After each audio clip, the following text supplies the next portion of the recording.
Dale first introduced me to Metaphors of Movement through a session that I did with him. And at the beginning of the session, I was more of the mind like, oh, I think I know where this is going. But I was amazingly surprised at where it went and how much clarity I got on the situation that I'd brought to him to process without even identifying to him specifically what the problem was that I was processing with him. But through metaphor and all the tools that he engaged in them with the idioms and the metaphors that I use, for me to be able to get a clarity from a perspective that I had not looked at before or even knew to look at. And after that session with Dale, I felt it was appropriate and it was so necessary to bring this type of training to the Meta Center, because we have a very dedicated, caring, and strong group of practitioners that come to the center. Plus, I also felt our clients that come here and also the clients that I work with would benefit from getting the training on how to apply metaphors of movement into our own practice. So that was my biggest motivator, was to be able to bring this kind of modality to as many people as I can, because I really believe in it. And I feel that the thought that I had was like, imagine if you were at the forefront of MLP. And that's what I feel like Metaphors of Movement is, that it has the potential to have, an impact in lives and also impact in practitioners the way that NLP does. So that's why I wanted to bring it to the center and invited some of my most dedicated and most heart-centered practitioners and therapists to participate with us with this training.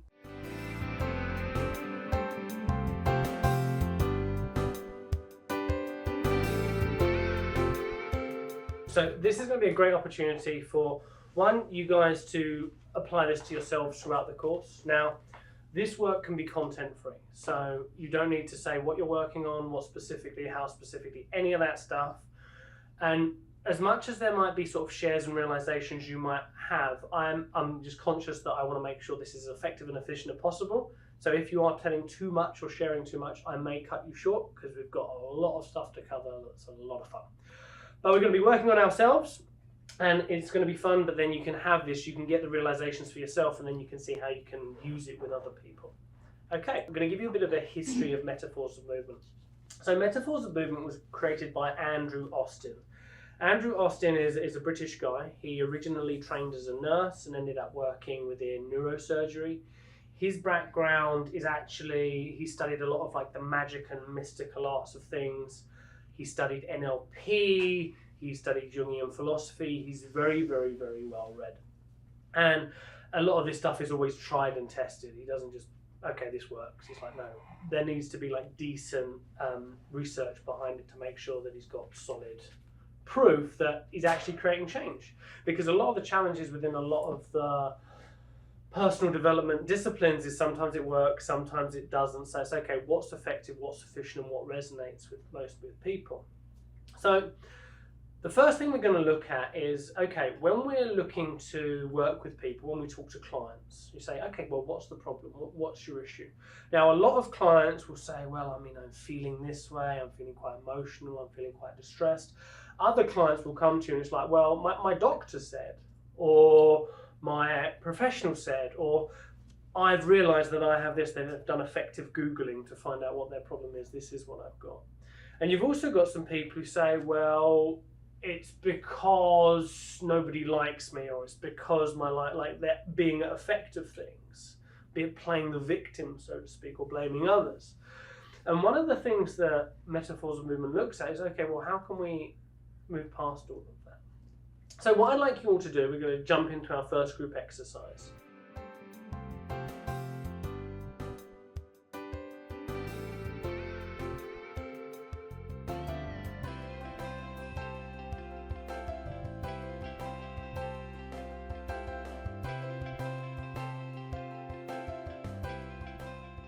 One of the most challenging bits about this work is getting people into this thinking metaphorically. So I'll come to you. You're going to be a great demo, Amy. Oh, thanks. Okay. You're welcome. Okay.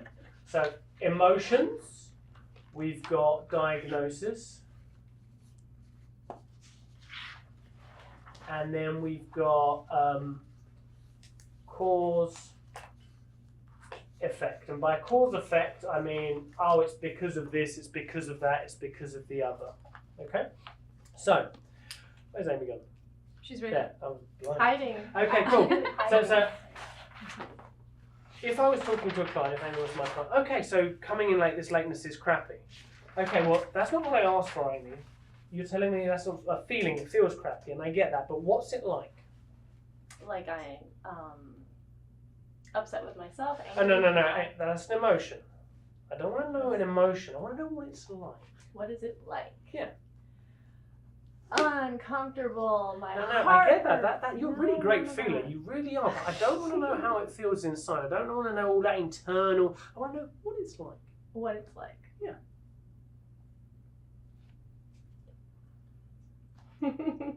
Cool. What's it like? What's it like? Well, right now it's like everyone's looking at me. So you say it's like everyone's looking at you. And I Is feel that- kind of happy now. Got it. When you came in and you felt crappy for being late, was it like everyone was looking at you? It's more of So what's it like? distraction. I'm creating a distraction. No, that's the effect you Yeah. feel Can like you you're give having in the an room. example of Embarrassed or something? What it's like. Good, That's okay. a feeling. So, first step, we want to get the metaphor. Amy is struggling. Every time she tells me an emotion, I tell her, and we'll talk about why we do this later, I shut the emotion down. Every time she's like, well, I mean, it's just that what? No, shut that down. If she's like, well, I mean, so my other half woke me up late, and no, that's why you think, don't want to know that. What's it like? So then I go to this. Okay, no problem. So I actually had someone I was working with, a guy, but he had a slightly different problem. It wasn't lateness for him. I was like, okay, so this whole problem, what's it like? And he's like, I'm depressed. I'm like, oh, really? But what's really the problem? He's like, I'm really depressed. I'm like, okay, and how do you deal with this? He's like, well, I drink. I'm like, well, what's that like? And he just came straight out with it. He's like, I'm in the pit of despair. And every time I try and move forward, I just feel like I hit my head against a brick wall. I'm like, is it something like that? He's like, yeah, that's exactly what it's like. So that's what it's like for him. Amy, what's it like for you? The wall was really easy for me when we did the intro. I This got it, I- and that's a I past don't- issue that you were working on. I understand that you want I to go don't from have that. a visual, so this isn't brand new. That's why it's harder for me. No, I got that that's the diagnosis behind you not being able to come. I was actually talking to another woman. Actually, this was when I was doing face-to-face clients, and she actually rang the door. She was really early, actually, strangely enough. But when she arrived, she was already crying. I was like, wow, I haven't even seen it yet. So I opened the door, said hello, and then said you're early and shut the door in her face. Anyway, so I waited for the Is that how appropriate. you greet everyone at your house? And I waited for the appropriate time. I opened the door. She came in, bawling her eyes out, and I'm like, "So what's the problem?" And she came out with it. She's just, I've had it up to here with other people's shit. I'm like, really? That must stink. She's like, yeah, it sucks. I'm like, well, how do you deal with this? Well, I just stand there and take it, you know. I'm like, okay.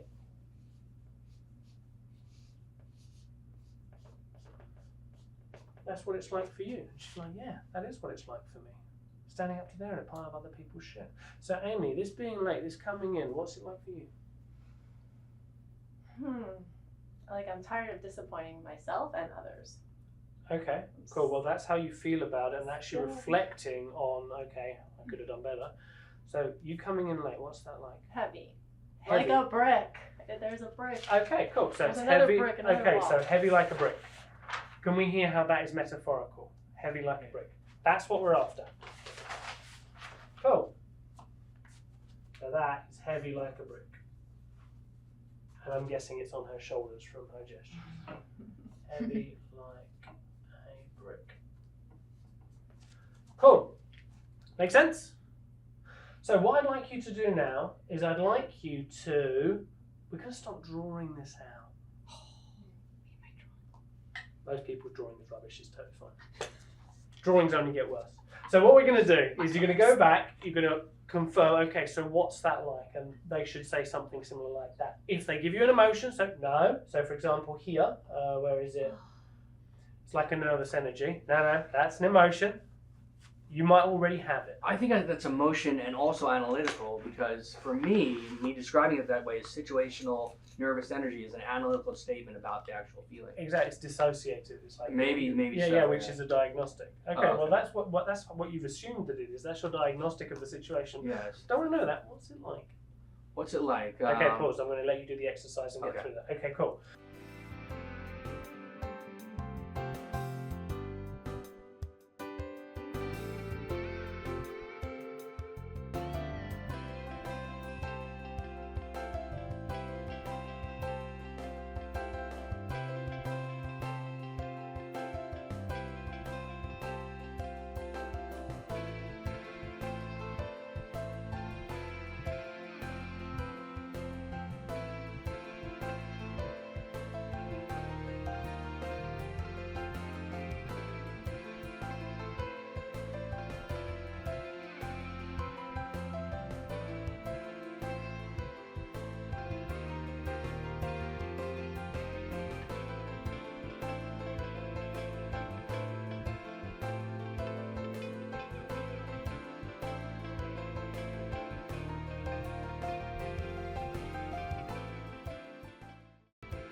Dale's adorable. Dale's,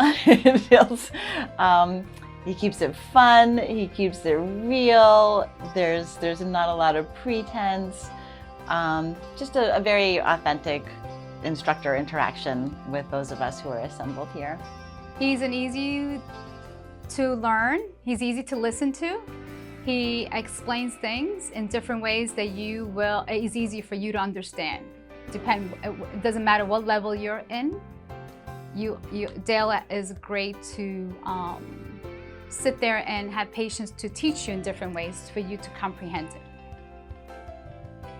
My mind is blown with his mind, how he thinks and how he explains and how he connects and how he gives us so many different ways to view what it is that we're seeing is definitely out of the box, bringing me very much out of the box of my normal coaching. He has been very insightful, funny. The content came across really clear, and it was just done at a really nice pace. I liked the interaction that we had, and he just, carried the class nice with, yeah.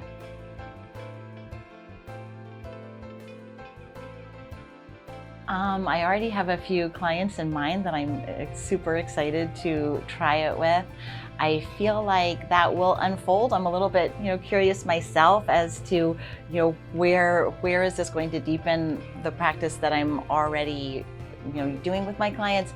But I do feel like because there's a direct correspondence with unconscious programming, with unconscious levels of our modus operandi, that will be a beautiful enhancement to the above the level consciousness work that we do. We're always looking to lower the waterline on our what's conscious and what's unconscious, and this is, to me, a beautiful way to get that waterline down there.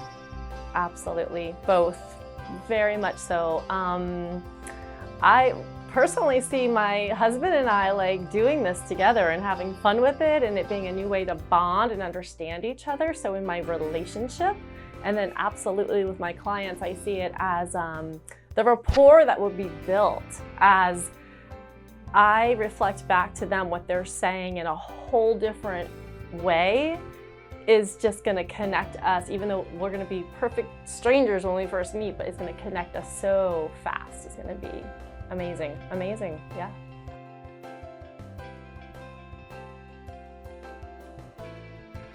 It's been a lot. I'm still digesting the training, but it was a lot of clarity. It wasn't aha moments at the time. Sometimes it was maybe 20, 30 minutes, maybe today even, that some of the metaphors that I came up with made sense to me. So it helped kind of see where in some parts of my life that I might be kind of not paying attention to. So it gave them more clarity, and also allowed me, actually I already have 2 conversations with people, and to kind of, work on our relationships. I don't think I see it as using it for other people, for me particularly. Maybe it could be a modality for me, but I see it more of a personal modality. I'd like to see someone and work on this process myself, learn it better. Actually, in conversation, it could be useful for me. So I do something called authentic games, which is like about bringing out your authenticity.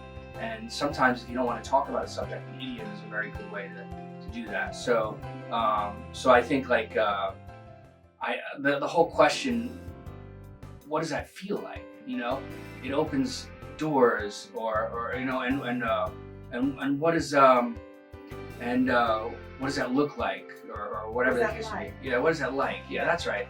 So what is it like just opens just a doorway to really showing that you have empathy for the problem, and also allowing the person to express it in their own terms.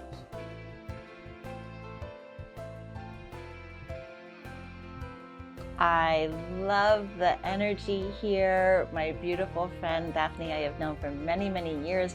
I remember sitting across from her at a table when she was outlining this vision, and it's just so wonderful to see how she's brought it to fruition.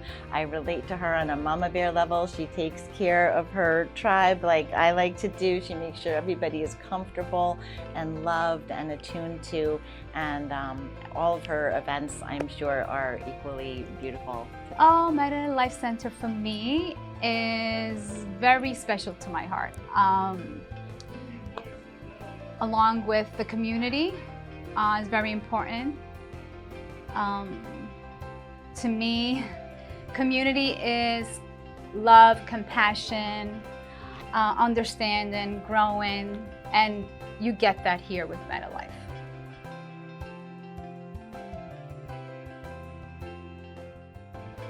If you're unsure about taking this course, I mean, it's just another aspect to get to know more of you, and there's really nothing to fear. So, I mean, what do you, if you're unsure about taking the class, really just sit with yourself, seeing like, do I really want to take the class? It's kind of know if it's like what resistance is holding you back, but it's been fun. I've bonded with a bunch of the other people in the class, and yeah, I think the more you get to know, the better.